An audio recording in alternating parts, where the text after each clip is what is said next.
Coming up on this episode of Hit the Sled, the Commanders lose to the 49ers. The Cowboys beat up on the Lions. The Eagles have a stunning loss to the Cardinals. Steelers, they get a big win in Seattle. And Kansas City rebounded against the Bengals. Next on Hit the Sled.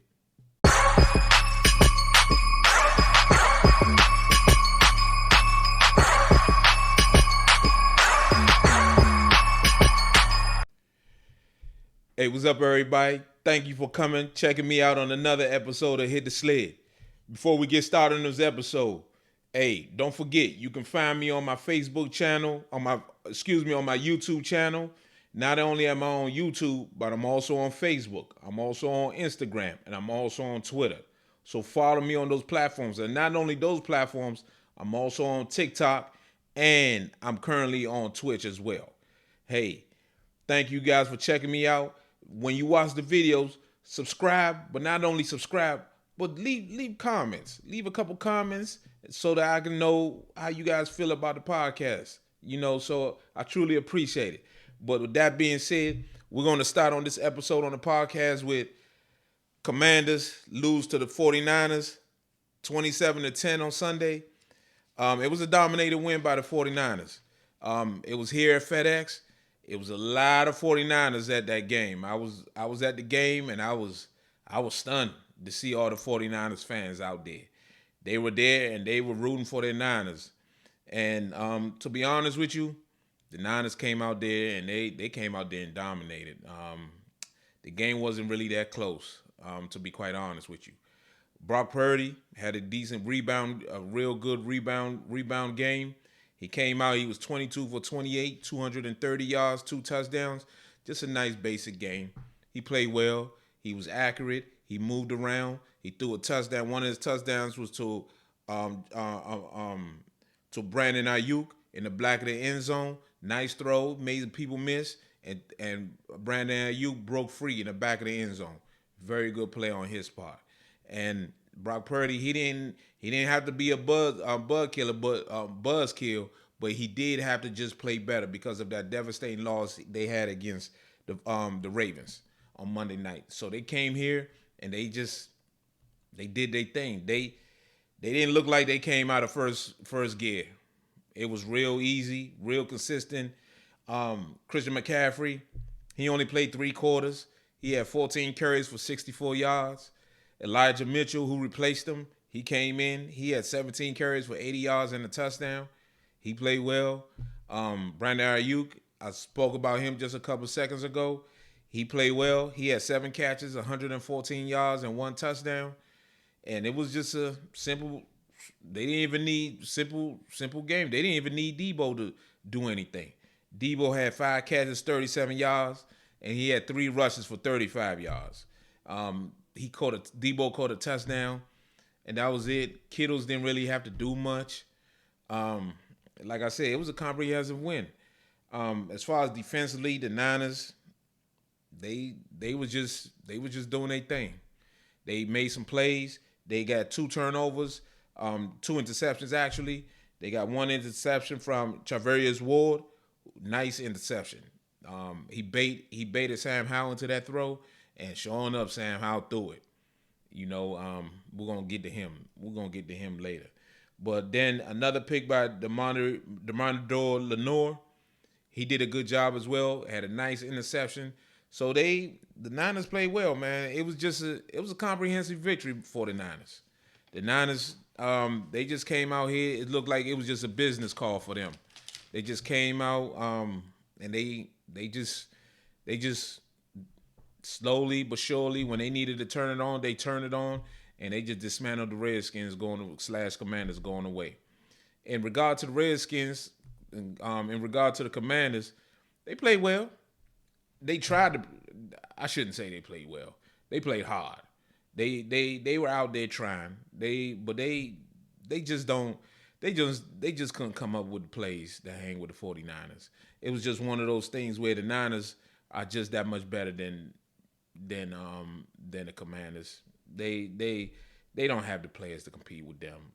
Sam Howell, He played okay. He was 17 for 28, 169 yards. He had a touchdown and he threw 2 picks. He had 2 interceptions. He was okay, like I said, but he's not the future. It's not him. Again, Eric Bieniemy, he refuses to run the ball. They only ran the ball 14 times for 62 yards.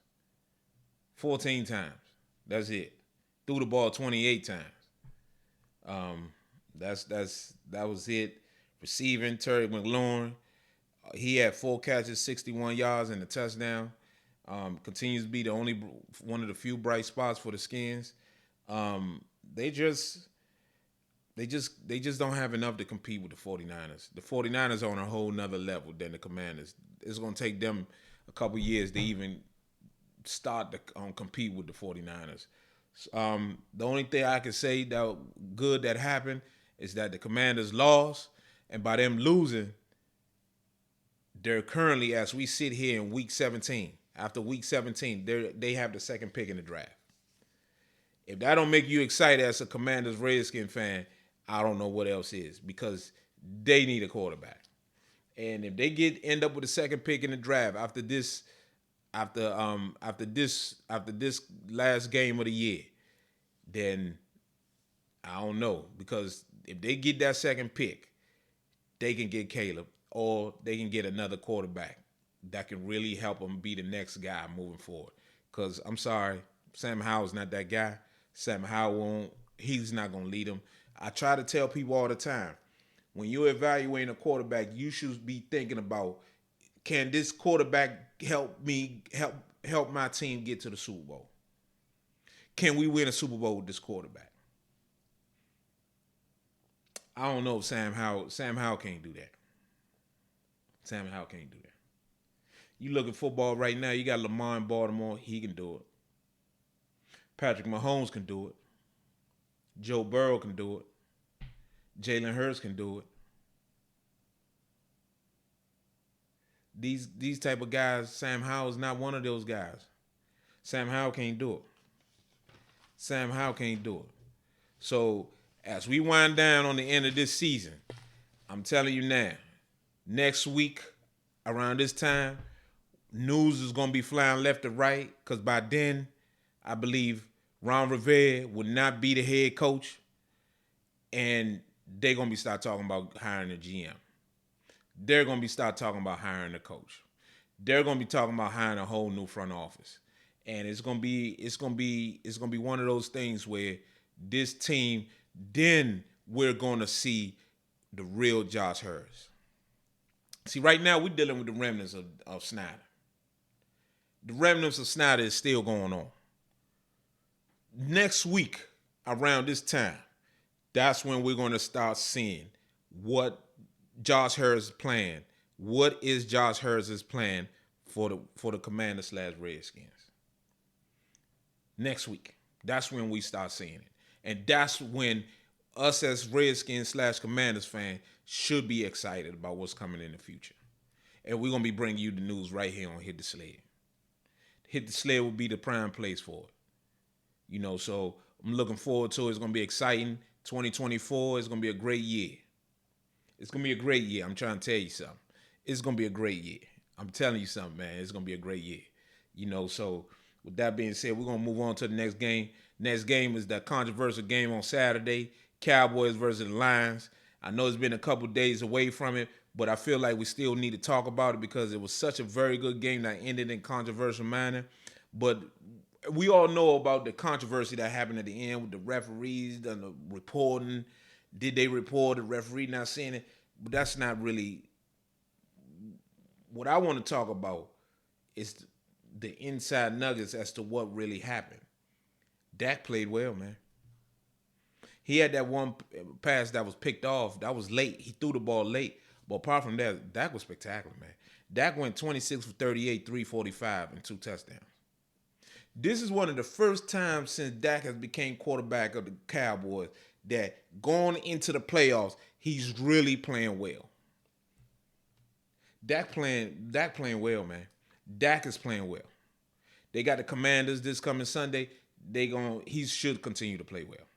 And going into the playoffs, now that they're the second seed, we're gonna get to the Eagles because the Eagles, excuse me, the Eagles gave them hope for life, and the Cowboys they're gonna take advantage of it.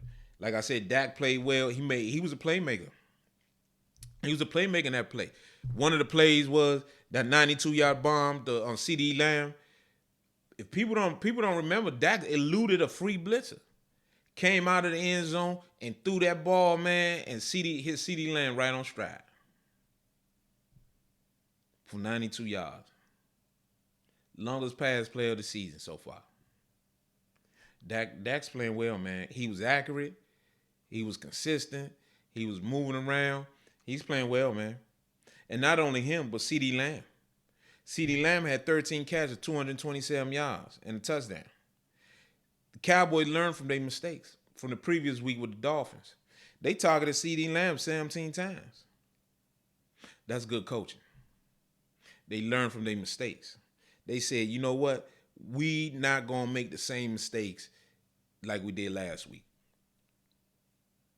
We're gonna come out and we're gonna feed our playmaker, and that's what they did. They fed CeeDee Lamb. Like I said, he had 13 catches, 227 yards, one touchdown, and he was targeted 17 times. That's how you do it. CeeDee Lamb can play. He can play, man. He balled this season. He broke Michael Irvin's single season passing record for the Cowboys. CeeDee Lamb is playing well, man. Offensively, Cowboys playing well, but they do got a problem. The Cowboys got a problem, and this is going to come back to bite them when they get in the playoff against a good team in the playoffs. They cannot run the ball. The Cowboys ran the ball 21 times for 61 yards. That's a 2.9 yard per carry. That ain't going to get it done. That ain't going to get it done. Tony Pollard, he had 16 carries for 49 yards. As the lead back. That ain't going to get it done. That's a problem. That's a problem moving forward. That is a problem. Defensively, they played well. They forced 2 turnovers, 2 interceptions. They forced Jared Goff into 2 picks. Defensively, they playing all right. They playing okay, but they still couldn't stop the run. The only reason why Detroit running numbers did not get that big was because they had some costly penalties. And they kept getting, if they would just stay in front of the Cowboys, they would have ran Dallas out of the gym, out of the field, off the field. They would have ran them off the field.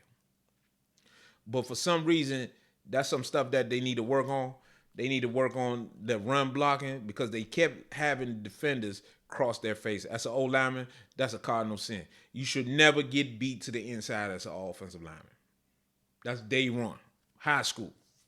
Old lineman, you never get beat to the inside. Never get beat. And consistently, especially in the run blocking, they were getting beat to the inside. So that was something right there. As far as Detroit, like I said, Jared Goff, 19 for 34, 271, a touchdown and 2 costly interceptions. I keep saying this. Detroit only loses when Jared Goff turns the ball over. If Jared Goff doesn't turn the ball over, Detroit would have probably had like 13 wins by now. They'll be competing for they would have probably had the home field advantage. Detroit, those turnovers by Jared Goff, and at the end, not hitting the tight end on the little flat route. Just put it on him, Jared. Just put it on him. They would have had it. But he messed up. And not only him, but Dan Campbell not taking the points. I do not understand why modern day football, man, these coaches don't want to take the points. Coaches refuse to take the points this day and age in modern day football. They rely on that analytics so much. They do not take 3 points with 3 points could save their life. They don't want to take it. Dan Campbell fakes a punt, gets a big play. They drive, got momentum, Instead of they get stopped in the red zone. Instead of taking the points, he go for it. And of course, he don't get it.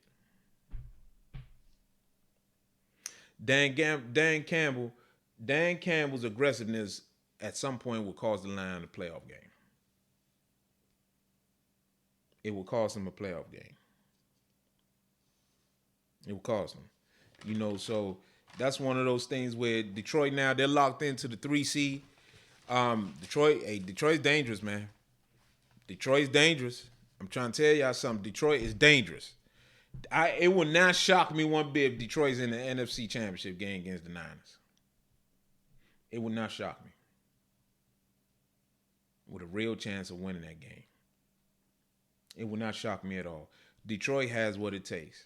They're physical up front. They can run the ball. Jared Goff, if you catch Jared Goff can play well in big moments. He's taking the team to the Super Bowl. Jared Goff can play well. Stop sleeping on Jared Goff. Jared Goff can get the job done. That's what I'm trying to tell y'all. Jared Goff can get the job done. So we'll see. Detroit, they have nothing to play for next week. I'm sure they're going to rest some players. Aiden Hutchinson had 3 sacks. He's going to need to take a break. Jared Goff, he might not play as much. Montgomery and Gibbs, they're not going to see as much time. Keep those boys fresh for the next week playoff game. More than likely, it's looking like they're going to be playing the Rams. How the world comes back around. Matthew Stafford coming back to Detroit. Ain't that going to be something? That's going to be something to see right there. I can't wait. Playoff in the National Football League is exciting. It's a great time. Because win and go home. Win or go home. You gotta win. You gotta win. It's exciting. And as the Cowboys are trying to get themselves going. Detroit playing really good football, even though they lost. The Niners regaining their steam back up against the Commanders. Philly is going the other way. Arizona goes into the link and stuns the Eagles, 35-31. Arizona makes a comeback. They were down 21-3 at half.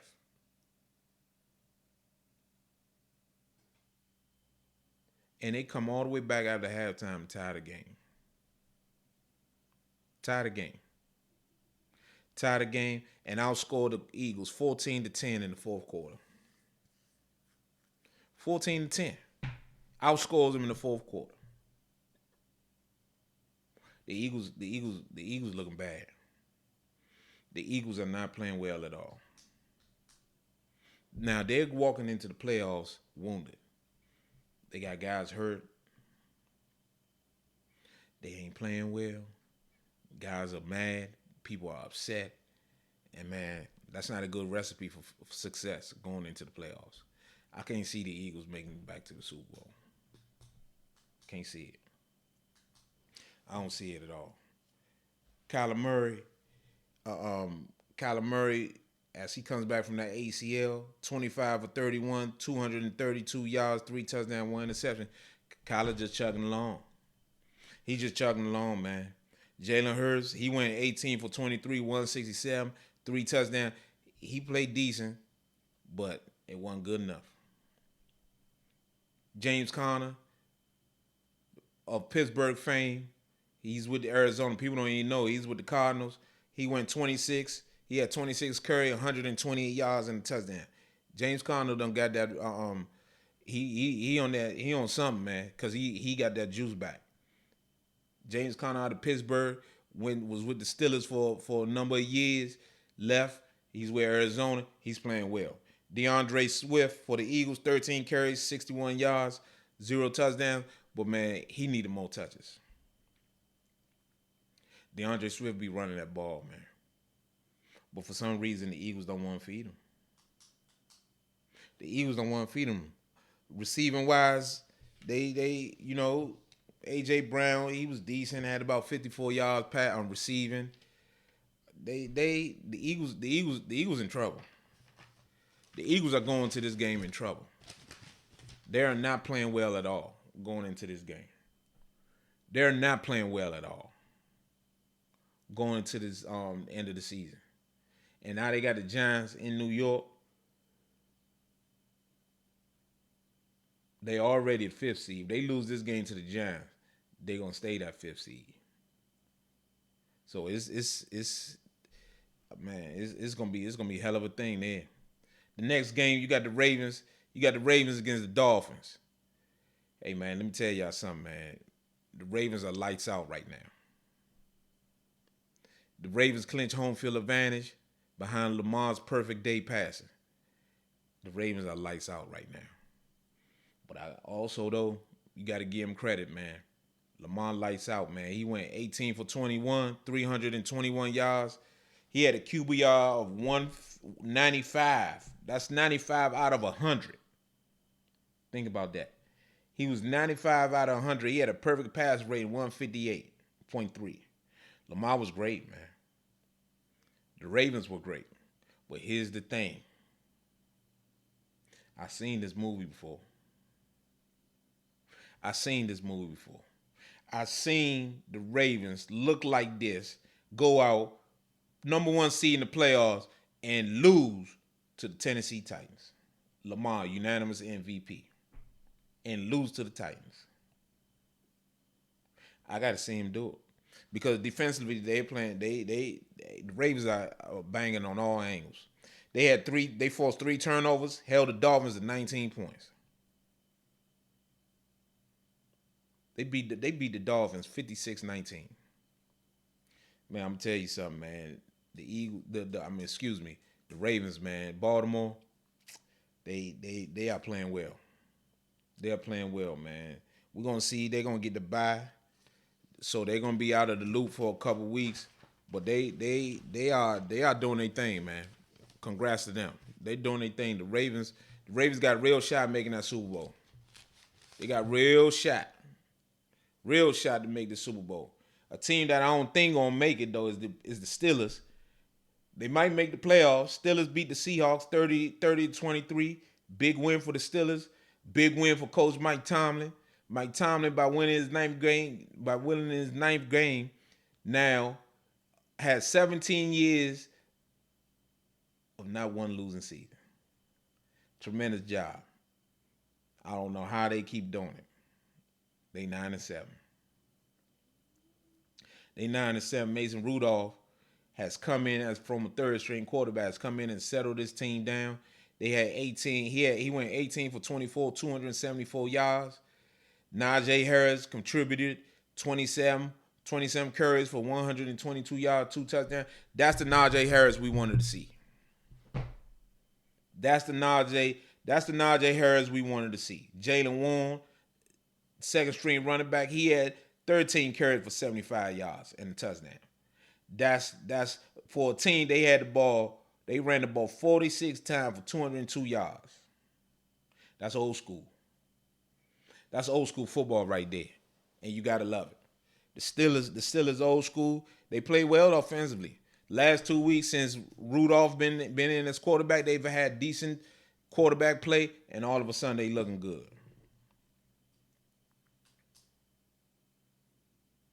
Defensively, they playing well too. They doing what they supposed to do defensively. They doing what they supposed to do. In regard to the Seahawks, Geno went 23 for 33, 290 yards, 1 touchdown. Geno just doing if Geno want to play 15, 20 years, he gonna play backup. Geno played well, man, but this game was lost on the time of possession. Pittsburgh had the ball for 37 minutes. Seattle only 22. That's where the game was lost. Seattle never had the ball long enough to cause any type of trouble. They never did. And by doing that, they couldn't really get going. They could not get going. So we have that. The last game that we're gonna talk about is Kansas City. Kansas City rebounds, get the win against the Bengals, 25-17. The Chiefs, they played better. Pat Mahomes, 21 for 29, 245 and a touchdown. The Chiefs' issues will not be solved this season. The Chiefs will not be going to the Super Bowl. This ain't the Chiefs here to make the Super Bowl. Pat Mahomes, he's an all-timer, but he not gonna be able to do it. Isaiah Pacheco, 18 carries for 130 yards. The rookie, Rashawn Rice, 5 catches, 127 yards. He's been coming on as the season went on. It looked like he's getting his second win from the from his rookie year, and he's catching that second win. He's playing well. Last couple of weeks, he's been reliable for Pat. He's been extremely reliable to Pat, man. The defense played well again. They actually dominated, overpowered the Bengals offensive line with 6 sacks. So Kansas City defensively, they're good. It's just that, man, offensively, you never thought you would expect to see an Andy Reid offensive team struggle the way it is. Yeah, they're struggling. They're struggling. So that being said, they win the division for the 8th straight year. 8 straight. They still ain't on the Patriots level, where the Patriots won in like 15 years in a row with Brady. So they got a long way to go to catch up with that. But Chiefs do win the division. They'll get a home game, and then they'll be on the road after that. It's going to be interesting to see. It's going to be real interesting. It's going to be real interesting. Pat Mahomes going on the road for playoffs. That's going to be interesting to see. That really is going to be interesting to see, man. With that being said, man, I appreciate y'all, man. Check me out on this episode of Hit the Sled. Hey, check me out. Follow me. Continue to follow me on my YouTube channel. Continue to follow me on Twitter, on Instagram, Facebook. I'm everywhere, man. I truly appreciate y'all. Hit the Sled, man. Appreciate it. We coming. Got more and more things we trying to cook up, man. Thank you. I appreciate you. Hit the Sled.